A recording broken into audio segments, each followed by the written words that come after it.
Okay, some new and exciting things to do with tunes. We've got quite a lot of notes to play with, and we've noodled around and gotten used to where they all are, but putting them together to make a tune becomes a thing. So I'm going to start simply. I'm going to make a 3-note tune that uses just these three notes. So you see if you can imitate what I played.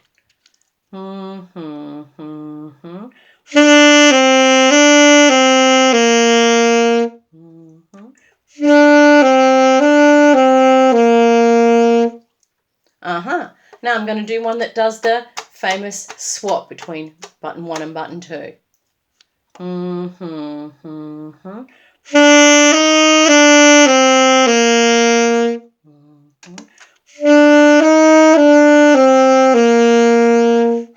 Okay, now I'm going to get a little bit more complicated. I'm going to go up to the 6 buttons and come back. And I might just go backwards and forwards between those because that's quite a tough one.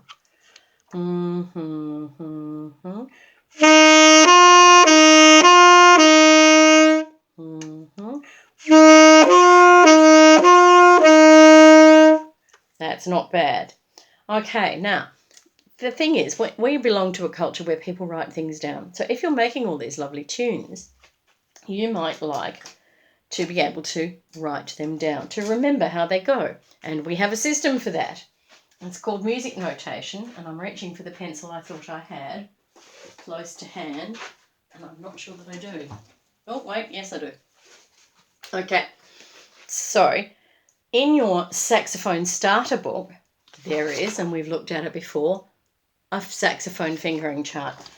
I'm going to mark with a tick the notes that we've been noodling with so far. We did a G, and we did an A, and we did a B, and we did a C, and a C sharp, because that's the one you get with no buttons covered, and a D, and an E upper, and just recently we discovered D and E lower. So see if you can make your fingering chart match that by ticking the ones that we've done. Okay, I'm holding it there for a while so you can get a look. You could freeze the video at this point and have a look and make sure that your ticks match what we've got. Now, for that to make sense, let's have a look at graphing a tune, because music notation is basically a kind of graph. So do you remember that 3-button tune that I did that went...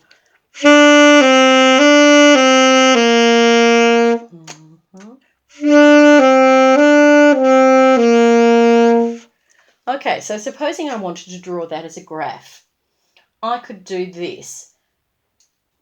It was our button 1, it was a button 2 and our button 3. So I'm putting a 1, 2 and a 3 down the side there. And then we had the swap button. I might write M for middle button. And we actually went on to the 6 button plus key. So I'll write 6 plus there. So that's what we did. We can do button 1, button 2, button 3. We can do the middle button, and we can do 6 plus thumb key. Out of there, and every one of those little tunes has gone 5 steps.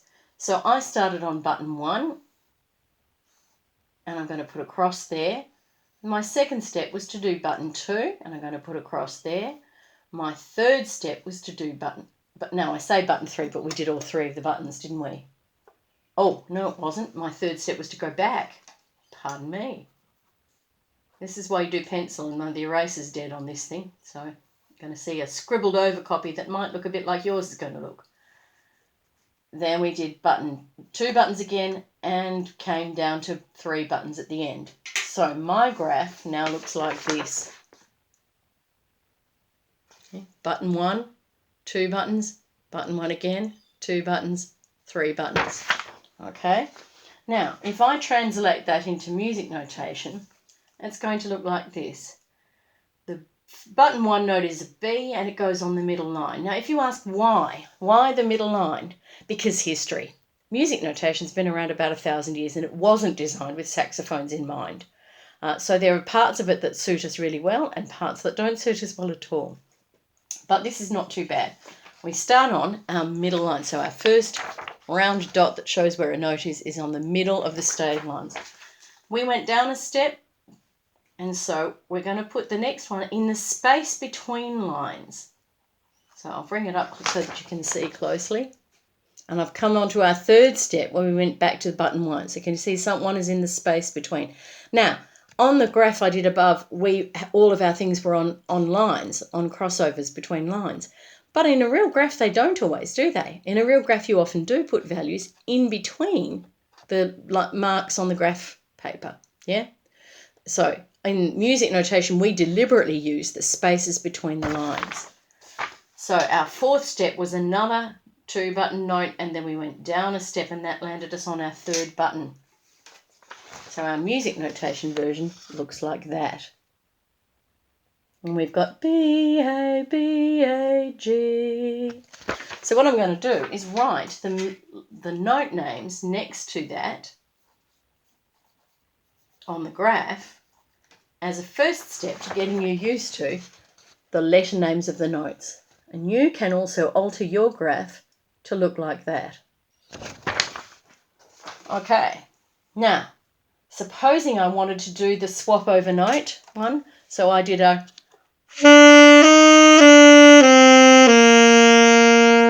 I'm going to go straight to the music notes. Our first one, our middle one button note was in the middle line, it's a B. Our swap over note is in the second space from the top, it's a C. Then we're back to our B, then we went down to step to an A, and then we're down to a G. Okay, that's it in music notation. Now, if you're familiar with notation, you might know that in the modern context, we often put these stem things on the back, sort of stick things.